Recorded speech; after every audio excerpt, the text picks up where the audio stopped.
I'd like to introduce Dr. Jim Benford. Jim is a physicist. He is the president of Microwave Sciences in Lafayette, California. Does a lot of contracting work and high-power microwave research. He first caught my attention in this field with his tremendous work on microwave beamed energy sales, which I hope we hear a little bit more about. He's also written some textbooks on high-power microwaves. And related to what we're doing here today, he co-edited the Starship Century anthology, which was a collection of fact and fiction dealing with the prospects of interstellar travel, very similar to the Going Interstellar anthology that I worked on. And we're very pleased to have you here, Jim. We're looking forward to what you can tell us.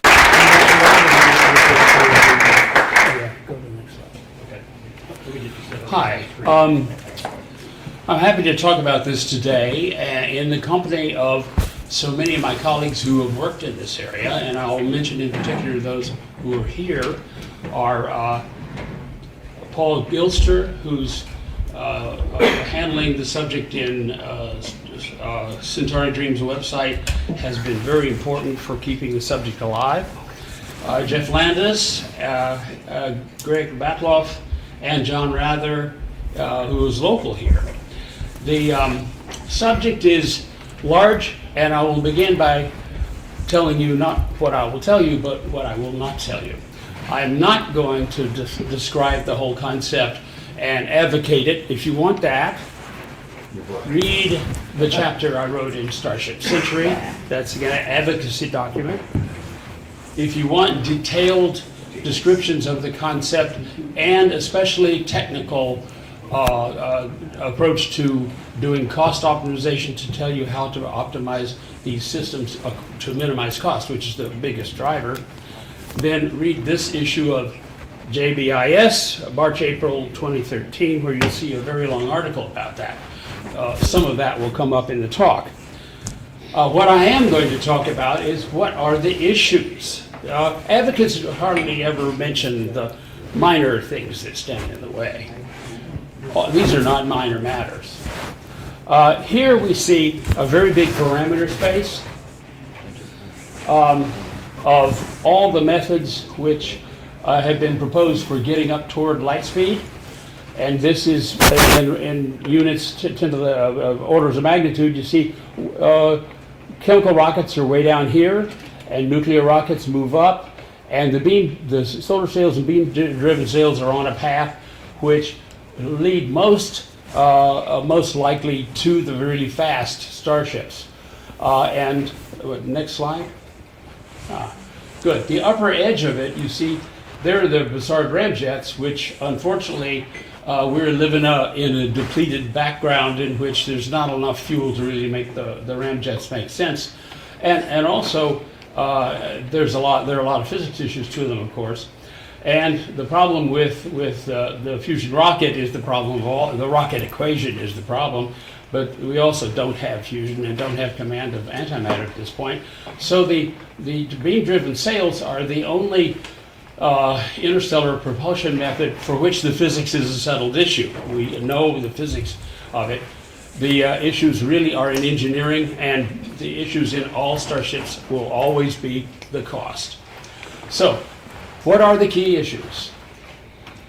Starting from the top, let's just remind you that this is about bouncing photons off of a reflecting object that is very diaphanous. And next, the force you see is only 6.7 newtons per gigawatt, and therefore there's a really hard time making getting to high accelerations. And it's very inefficient, but on the other hand, you leave the engine behind. That is, the transmitter stays, and the next sail ship can be launched using the same equipment. So you have a big capital cost investment, and then an operating cost, a fairly small relative investment to build the sail ship, and then a big operating cost in order to propel it to high energy. That basic cost of energy becomes a driver when you get to interstellar velocities, to fractions of the speed of light, somewhere between, I think, 1/10 of the speed of light and perhaps 1/4 to 1/3, somewhere in there, the operating cost, that is the cost of electricity, becomes the dominant factor in the system. The way to reduce that, of course, is to make electricity cheaper. Let's go through the issues in this order: deployment, large-scale space construction, beam righting and stability, accurate beam pointing, protecting the payload, and the data and comm link, and then how to slow it down at the end. Because we mostly talk about acceleration, we don't talk about deceleration very much. Next. Okay, you immediately use, I don't know why this slide is offset from everything seems to be off to the edge. But basically, the question of how to build, the question is how to build very large arrays, something we know how to do on Earth for radio astronomy, that's receiving, not transmitting. But the transmitters for a starship scale power beaming, and even for interplanetary scale, will be built in space, and space construction is an entirely different matter. How to build in space is really the problem. Now, how to build transmitters and antennas is something we really know a lot about, and we know how to estimate the costs as well. And this is just an example of that. Next. I'm going to go through this talk fairly quickly so we can devote more time to the questions, and I look forward to talking to you about it during the workshop. Deployment basically is the issue of considerable importance because these structures are so large. They're on the scale of hundreds of meters to kilometers in space, and therefore how you put this structure together is important. Now, the deployment question for the transmitter is much like for the space solar power, and the deployment question for the sail is much more difficult because it's so much more diaphanous and needs to be kept into a very specific shape. Now, simply in space will be done by robots. Next. For example, the spider fab is a current method of making robotic construction in space that's being looked at under NASA contract. I think this will be developed because structures in space will be built robotically, and repetitive actions by robots with sufficient AI. Next. Now, the way to deploy it that a lot of people have studied is spin. And spin deployment has been demonstrated for Sails in laboratory. And you can certainly see how mechanical motion can make something fold out in an origami type way. And that's been worked out in detail. Next. There are films showing realistically how a sail could be deployed by spin, and it's a very natural way to try to get things to come outward. Inflation is another method, but it carries a mass penalty. Next. Here's an experiment at JPL in which a sail was spun up to very high speeds, and quite successfully many times been reported in literature. Next. However, it's never mentioned, or seldom anyway, in papers about spin deployment and such, although Giancarlo Genta has published the instability modes of sails. It turns out that at some rotation speeds, a sail will begin to oscillate in vibrational modes, and if that is sufficiently large amplitude, can grow to such an amplitude, then the sail can tear apart. And that's been seen in some mechanical systems, Giancarlo tells me.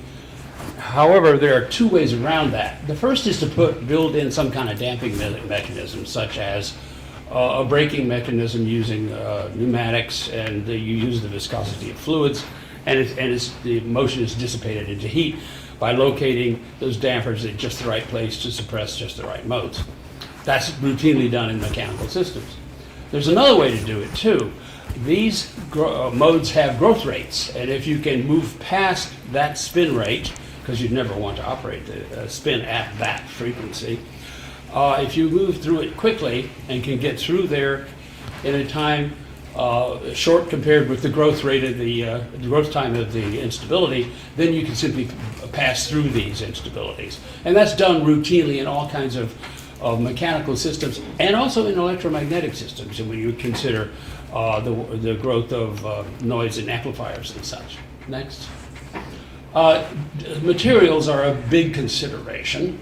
And in fact, they really drive many of the factors. There are so many important factors in the materials, such as the reflectivity, the fraction is transmitted, the fraction absorbed, the emissivity, and of course all the mechanical nature of it, how much stress it can take, and very importantly, how much temperature it can allow. Aluminum, for example, melts at something like 900 degrees, and that, in fact, because the acceleration you get goes as the fourth power of the operating temperature for a given absorptivity, because some energy will be absorbed in the material, that in fact the temperature is a limiting factor in acceleration in a very stringent way. Therefore, you go to materials which do not melt easily, or in fact don't melt at all.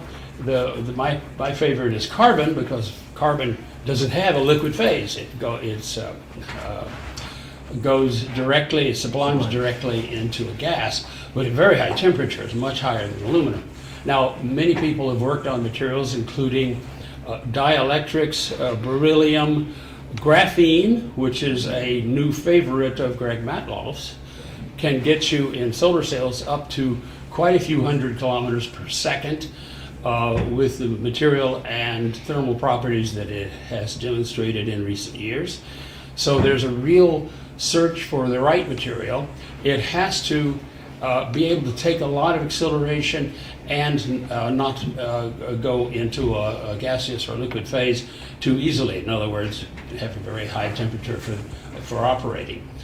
Carbon really suits us for this. Carbon sails, I've had carbon sails made and done experiments with carbon sails. This is a so-called carbon-carbon microtruss. In a close-up photo, it looks like this. In a micro photograph, it looks like that. It's a lattice of carbon filaments that are bonded together. It's very strong. We've demonstrated up to 10 G's acceleration, and it can go up to very high temperatures because it's carbon. And it survives launch, and we've launched them in the laboratory as I said, up to 10 G's. So I think carbon's very good. It's been demonstrated very successfully, but I think higher forms of carbon, such as graphene, are probably the best candidate right now, along with the dielectrics. Next. Now, beam riding and stability is very important. The beam and the sail have to be together. It has to really stay on. Now, the easiest way, the thing that's essential really, is to adopt a shape for the sail that makes it stay on the beam when the beam wobbles or the sail wobbles. Relative motion of either one is an issue. Thankfully, much work has been done on that, both in analytical theory, simulation, and experiment, and they all say that there's a preferred shape, and a good deal is known about how much perturbation it can take and what shape is required. And next, you get to the conclusion that a shape in cross section, essentially a cone, is the right shape for a sail. It can be centered on the beam, and if it comes off side, there is due to the motion of either the beam or the sail, there is a net sideways force which restores it to a stable position. And that's been demonstrated, as I said, in analytic and simulation and experiment. Next. That's what a stable sail looks like. That's a carbon microtruss sail, which we used in experiments to show stability. Next. The reason that you can make a very stable sail this way is, and this is a parachute sail, which I think is the most likely shape, is that the center of force is above center of mass, just like in parachutes. And that is, the force in a parachute is applied by the relative velocity of the wind hitting this parachute, which puts the force up here and the mass down below. You'll notice that rockets are not stable for the same reason. The force is at the bottom, the mass is above it, and they can turn topsy-turvy if you don't have a feedback loop to keep them stable. And that was a big problem early in rocketry. Next. Simulations have been done. This is just a screen of the GUI, graphical user interface of the program that was developed at the University of New Mexico under my funding to study the stability of sails. And the results in the next slide is that this is a boundary space you can't quite see, but basically it says that the included angle of the sail must be about 120 degrees, which means that you've got another 60 degrees at the edges, and therefore that angle wants to be about 30 degrees down from the horizontal. That makes a stable sail that will ride on the beam. Experiment confirms that. And of course the beam width wants to be approximately the sail diameter for the conservation of, for energetic reasons. You don't want a beam that's too big, you're going to throw a lot of energy away that way. And so those two considerations tell you the scale of the ship and the shape of the ship. Go ahead. And so in a very good graphic here, you see a fairly heavy payload hanging beneath the sail, a big sail that's spinning for stability. And this is where the command structure, the receiver, and some of the payload is located. In a manned starship, which I think is in the very, very distant future, this would be where the habitable zone was, so to speak. That would be the habitat, the torus. And that is several hundred meters across in a design I described in Starship Century, which remains unpublished. And the next slide shows us the next problem. That is, of course, the beam has to be on the sail, but the beamer, that is the transmitter, needs to know where the sail is and how to put its beam exactly on the sail. That's called the precision in pointing. Pointing precision is a real issue with sail ships. Next. The accuracy required for near-term sail ships, interplanetary to interstellar precursor, is about a microradian, which is the state of the art today in phased arrays used by the military and by other transmitters which need to move beams about in the sky. So that's a done deal, and so that's not an immediate issue. However, by the time you get to interstellar, near-term interstellar, let's say out to the Oort cloud and perhaps to Alpha Centauri, you're talking about nanoradians, which is the order of magnitude of the pointing accuracy of astronomy right now, like the Hubble. And then when you get to very interesting scenarios I'll come to in a moment, where you do a lot with a beam at a great distance, you need picoradians, which is far beyond the state of the art. That is, right now you can point into the sky quickly to precision of 1/millionth of the sky, but you need 1/trillionth of the sky for the big starship objectives that Bob Forward have in mind, and I'll describe in a moment. So the way you do that is tailored phase variation in the amplifiers that give control of the beam direction, aided by retroreflective onboard retroreflectors, which are great in the short term when it's nearby, but are become less useful because of the time delay as you go forward. But remember that the lower your pointing accuracy is, the faster you have, the higher acceleration you have to use, because you have to accelerate it before it gets out of the ability to control the direction of the beam. So the accuracy, pointing accuracy, is a determining factor in how much acceleration you need. You need a lot if you're not very accurate. And it also limits the range you can go to for that reason. Yes, next. The way you might get things to work is shown here in a rather ambitious drawing of the forward concept by Time magazine. And here you see, and I introduce now, the idea of a smart sail. That is, these are microcircuits of a very advanced kind, which integrate together to do several things, and that is control the shape of the sail, and also collect data, and transmit data at the, back to Earth. A smart sail is way beyond our ability to do today, but there's nothing that says you can't build an array where these microchips constitute, at nodes in the sail, constitute the essential factors in the sail and control the operation of it. The energy you'd probably get from an onboard tether, as Greg Matloff has described with Les Johnson in the literature of about 20 years ago. Next. Now, everybody knows the damage problem.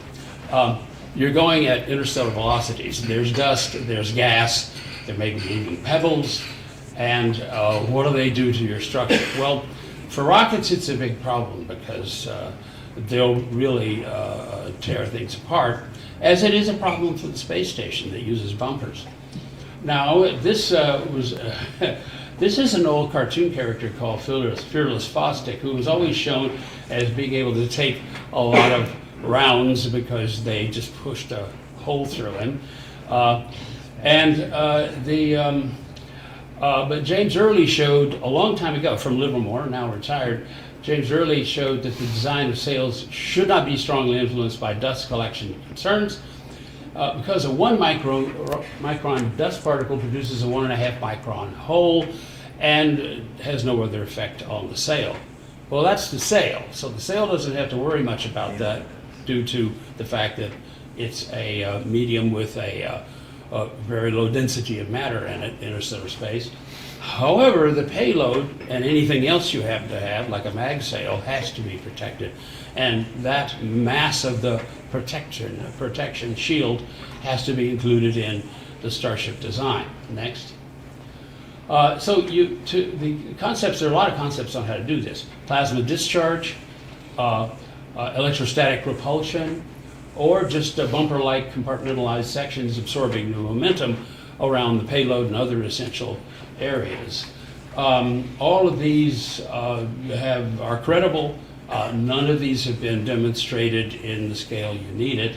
That is, nobody's demonstrated bumpers at velocities that are close to the speed of light, but only at, say, on the order of 10 kilometers a second or so. But there's nothing really fundamental in this. It should work. Next. The Datalink would probably, the best thing to do, of course, was to be this huge aperture, the sail, as your data link and radiate back using a sail. However, the sail then has to be maintained to an accuracy of a fraction of a wavelength in shape. Otherwise, you degrade the gain and you don't get the full use of that aperture.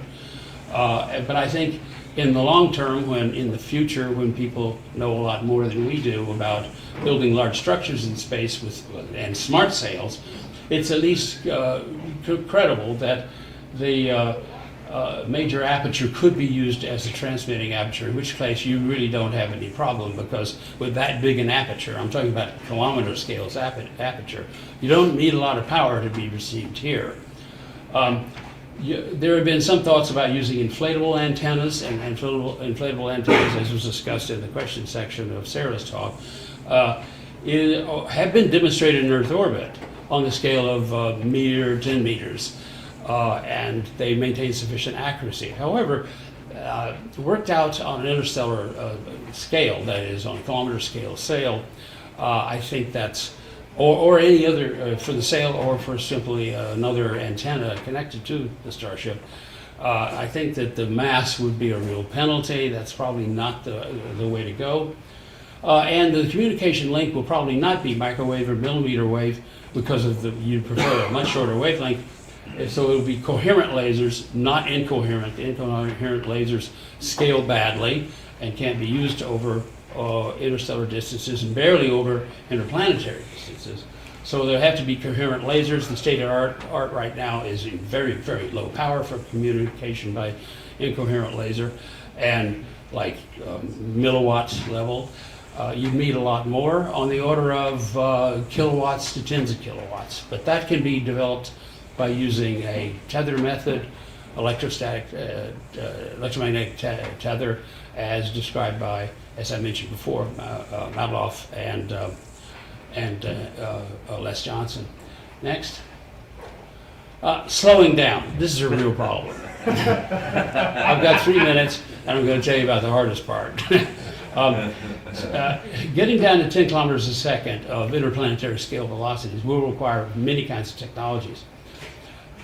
Several means have been proposed. Subdivide the scale, that's Bob Forward, using the mag-sail method, in which a superconducting ring interacts with the interstellar magnetic field, which is very weak, and you slow down over time scales of years to decades. But that is not particularly good for getting down to interplanetary scales. You can get, say, down to thousands of kilometers per second with a mag sail very reasonably, but to get down further will take longer than the rest of the flight time you've already spent. In other words, it'll take many centuries to get down with a mag sail because it doesn't scale well. At lower velocities, the force is lower very quickly, so it doesn't come out right. Next, here's where you see that. That's separation of sails. Let's go on next. And separation of sails is just to bounce a beam from the distant solar system off of the primary, and the secondary, which is subdivided, the small sail, then gets decelerated by that beam. That requires enormous beam pointing accuracy, and that's why that's a real problem. That's Bob Forward's proposal. Go ahead. In fact, he had a proposal for not only doing that, but for reaccelerating and bringing objects or data back, to bring the sail back. This requires things like 10 to the minus 15 pointing accuracy, 1 part in 10 to the 15, which is probably impossible. So I think this method is not going to be used. Next. Mag sails scale like this. Here's the velocity versus time. This is by James Freeman's calculations. You see you come down quickly and then you end. So you at about this stage, you would just forget about the mag sail and drop it, that and the sail, and probably, I think, go over to a fission rocket. Next. I haven't said anything about cost, and I can talk about it later. Cost is well understood by me anyway, and the real question is really paying for the energy, the electricity. But the scaling tells you that it's going to cost a lot more to go a lot faster than linear. Next. So basically, I think Sailships offer a method where we understand the physics, but there are formidable problems, and I have outlined them in the last few minutes. Thank you. Speak up, I've got the mic. What are those carbon microfilaments actually made out of? Are they linear carbon, or are they something like a nanotube? They're like nanotubes, really. And they're amorphous, and I think they're only the beginning of the development of carbon for sails, but they're very effective. In fact, they're also used for emitting high current density particle beams from cathodes too, because they're very tough material, very strong, can take high electric fields, high mechanical stresses, a lot of things. Very good, thanks.